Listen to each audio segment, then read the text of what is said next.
I'm greatly honored to be here today to share with you some of my thoughts on a very unpleasant subject, the emerging geopolitical landscape, a rather dark one in Asia, largely driven by US-China strategic competition. Whatever you call it nuclear war, you call it strategic conflict, but it is clearly a very adversarial relationship that is emerging. I want to start by saying something on why there is such a pushback against China's attempt to be a great global power. It is convenient for us to blame what is going on with China and the US on a set of policies pursued by Xi Jinping since he came to power in late 2012. But when you look at the record, actually China's attempt or China's conduct that has raised a lot of eyebrows throughout the world began before she became the General Secretary of the Chinese Communist Party. I would say that the year that really marked a huge difference in China's behavior on the global stage is 2008 rather than 2012, except, of course, in the last 5 or 6 years, we have seen a much more coordinated, much more coherent, much more ambitious, and much more reckless attempt or efforts, a set of efforts by China to make itself a great global power. So in other words, Xi Jinping's policies merely accelerated existing trends. And unfortunately, but inevitably, those efforts are now encountering very vigorous pushback around the world, led by the US. Before I say something about why the US is leading the charge, let me just say why China's attempt to be a great global power is encountering such pushback. First, I would say that the intention conveyed by Chinese actions show that China wants to be a traditional great global power. A traditional great power or superpower is one that is not bound or constrained by existing international order. And that creates a lot of consternations around. People are not really so comfortable with the idea of having a traditional great power at the top of the world. And the other thing about this intention is that inevitably it invites a conflict with the existing hegemon, the superpower in the world, because the U.S. In its policy toward China has one assumption, is that a strong, prosperous China will not attempt to challenge American supremacy, even though China's leaders repeatedly claim that they do not have that intention.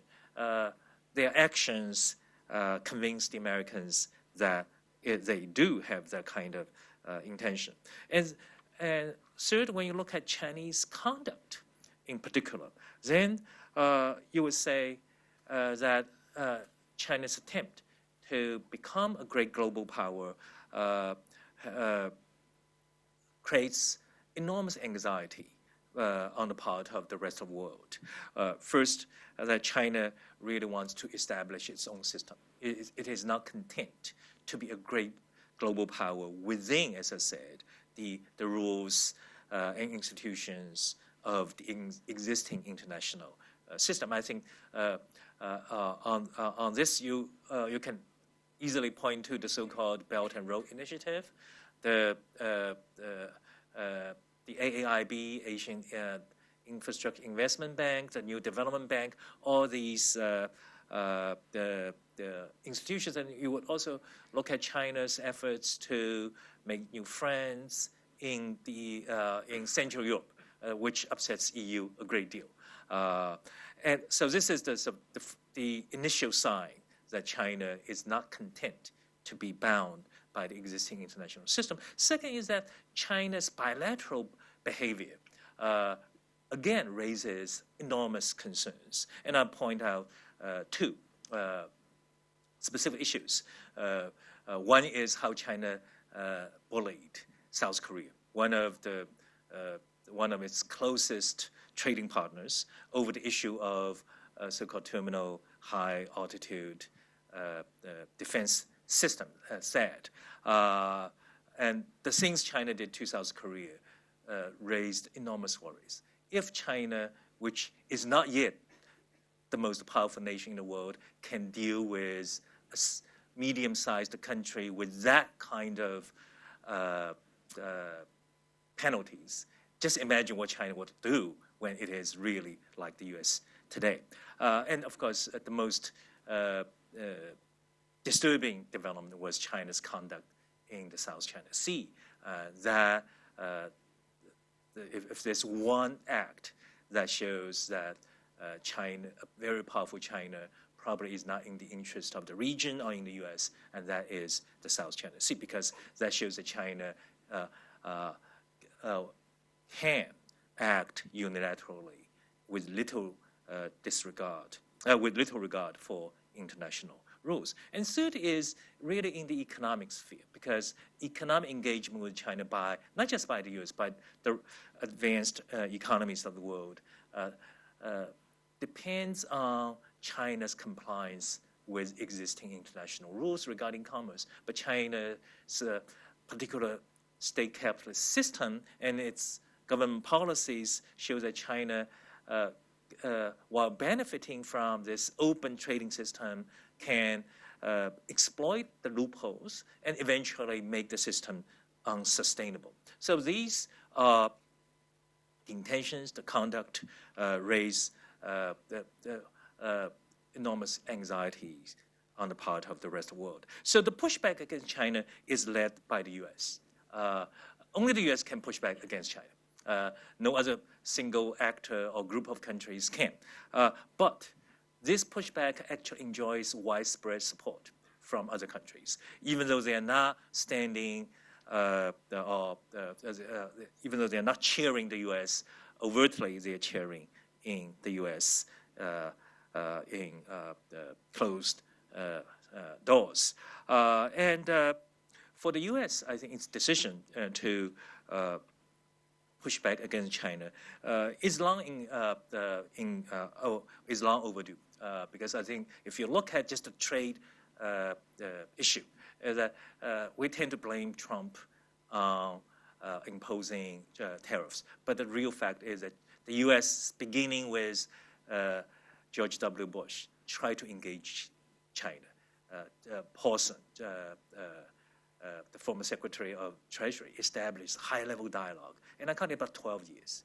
And those 12 years of painful negotiation, persuasion yielded nothing. So I think the Americans had to try something very different. But more broadly, I think when the U.S. strategic thinkers assess where China is, how they thought about China, and what China is doing, it is very difficult for them not to conclude that the policy they pursued for the last 40 years has not yielded the kind of results they desired. If anything, that policy has yielded the opposite. So the consensus in Washington is that if not now, then it will be never, because it will be way too late. So in other words, I would say that this gives you a background of the pushback against China. So where do we go from here? I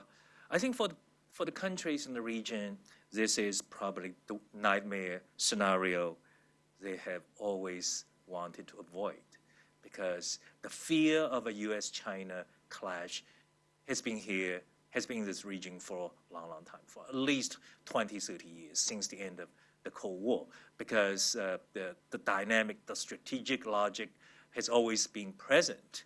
But somehow we all wish it would not happen. But now it is happening. That means countries will be forced to pick sides.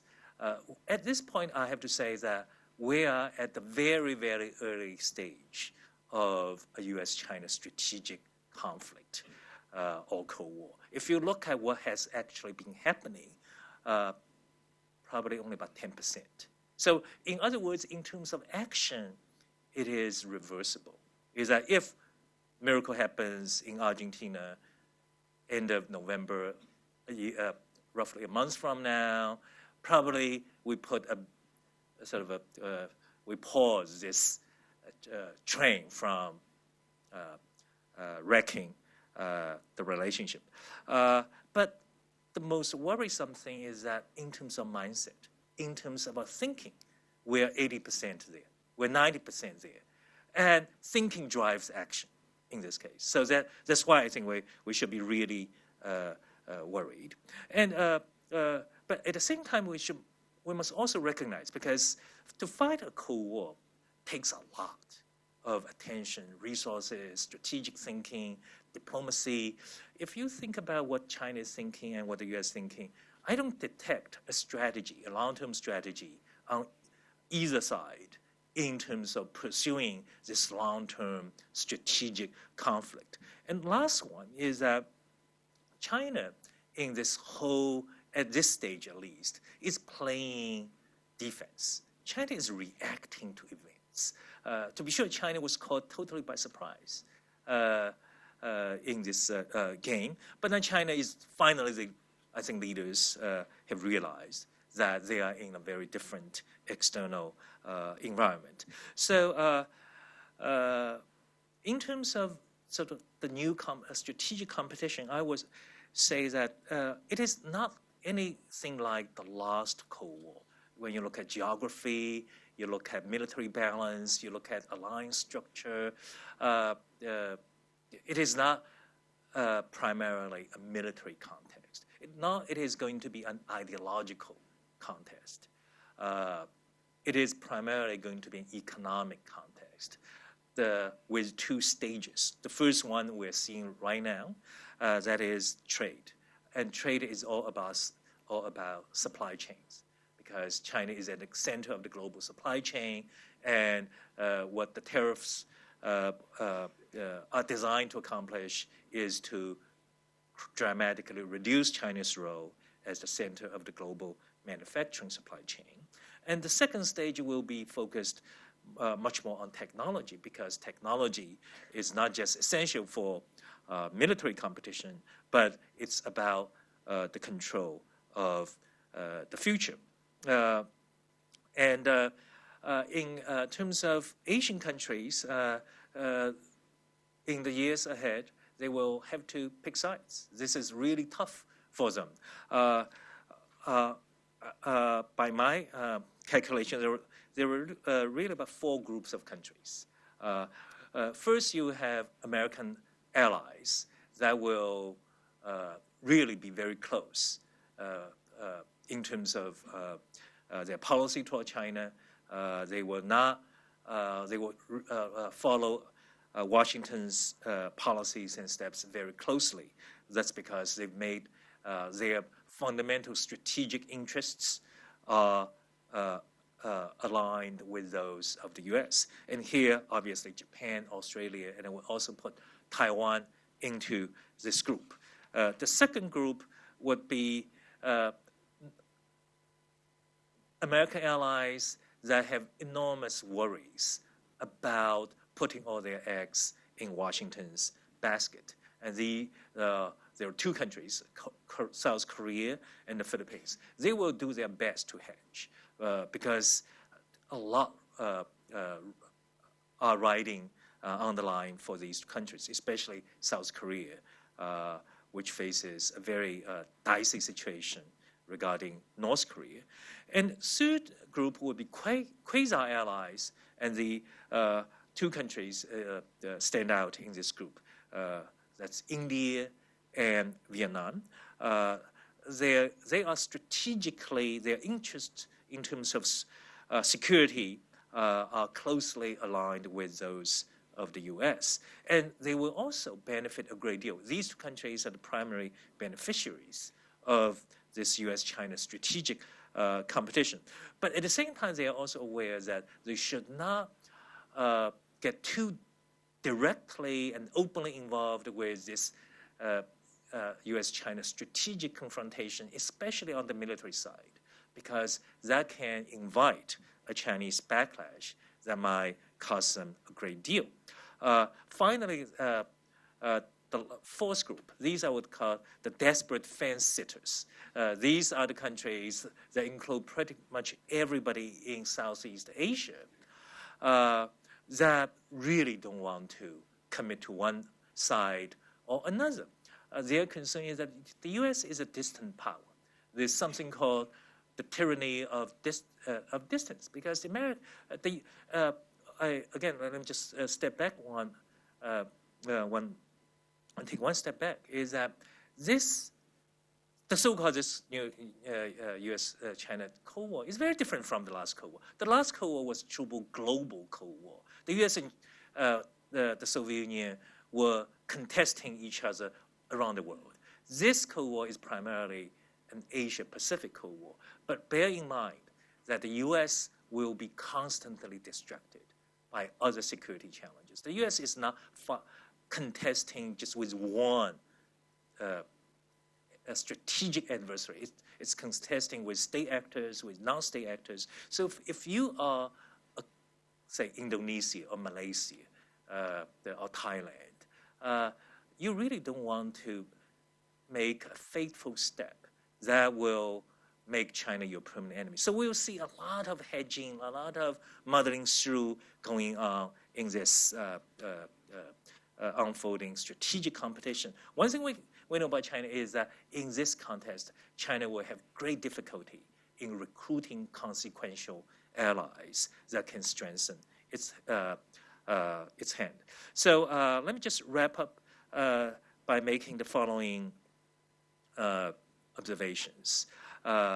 Is that we're at the very beginning of this strategic contest, and based on historical experience, the next 4 or 5 years will be extremely disruptive, unstable, because the rules of the game have yet to be established, and we don't know where both countries will find a flaw to this relationship. So this is one. Second is that what is likely to happen to the region is that China and the U.S. will try very hard in the next few years to charm the countries in the region. So we might expect, we actually see this already in Sino-Japanese relationship, and I would expect that to happen in China's relationship with practically all the countries in the region, because China really, if one thing they've learned from the last Cold War is that you have to be relatively nice and non-threatening to your neighbors. And then third is that if a military conflict, because in the U.S. and China, there is a likelihood, but even though pretty low, because of two regions. One is the South China Sea, where the U.S. Has a very comprehensive plan to push back against China's attempt to control that vast stretch of water, and the other is Taiwan. If a direct military conflict can be avoided, then I think we will find a new equilibrium emerging in the next 5-6 years, and the region will be able to adapt. Finally, bad news is that Asia-Pacific, I think at the beginning of this event, has been the world's most dynamic economic region for 40 years. And many forces drive this such economic dynamism. But when you just think through the economic implications of a U.S.-China strategic competition, then it is unavoidable to come to this conclusion, is that if the story of the last 40 years is a story of integration, then the story of the next decade, next 2 decades, depending how long this conflict lasts, will be a story of fragmentation, of a story of division. And that means that the economic gains from integration will be lost. The region as a whole will be much less well off. Economic growth will be much lower than it should be. And that's because something I said to Philip yesterday. You cannot expect to have a Cold War and a hot economy at the same time. So let me just conclude on this very pessimistic note. Thank you.